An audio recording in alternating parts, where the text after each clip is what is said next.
Hey guys, Ben Pakulski at the Mi40 Gym with a quick video for you on when to incorporate a strength phase.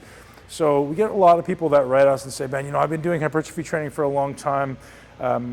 When is it essential or important to incorporate a strength phase into my training? And the answer is as often as possible, or as often as necessary to prevent any type of decrease in strength. So here's what's going to happen.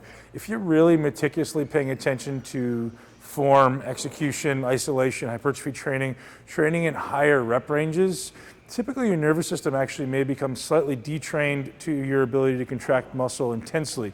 So I suggest for most people, most clients I train, it's about every 2 to 3 months, we're going to start incorporating a strength phase. So as soon as I see any type of drop off, and usually I'm looking for about a 20% drop off in total ability to contract muscle, so total strength, then I'm going to put you back into a strength phase. In a strength phase, the only variance is going to be slightly longer rest periods and slightly lower repetitions.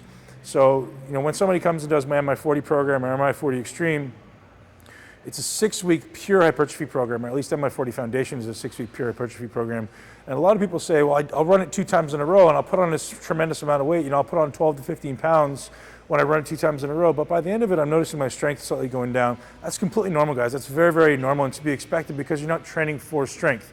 So if you want to change your strength or improve your body's ability to contract muscle, that would be the time to start incorporating a strength phase. So once you've noticed a 20% drop in your ability to contract muscle, your ability to use load, then we're going to start incorporating a strength phase. And a strength phase is only a 6-week block where you're focusing on increased loads, increased intensity.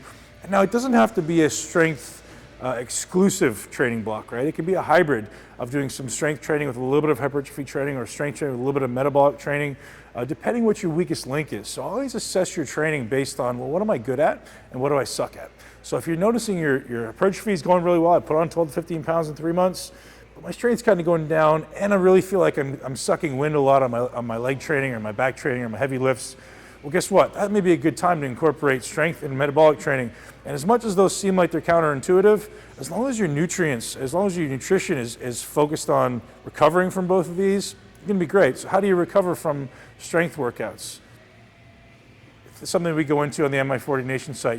Obviously, your nutrients requirement is going to be slightly higher. Your protein requirement is going to be actually down a little bit.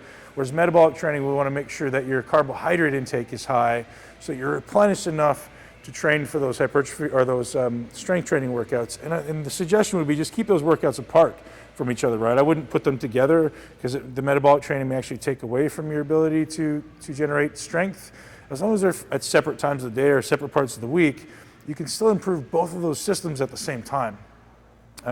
So as far as strength training, I'm a huge advocate of getting strong, huge advocate of using heavy loads with proper form. So that's Ben Pakulski from the Mi40 Gym, out.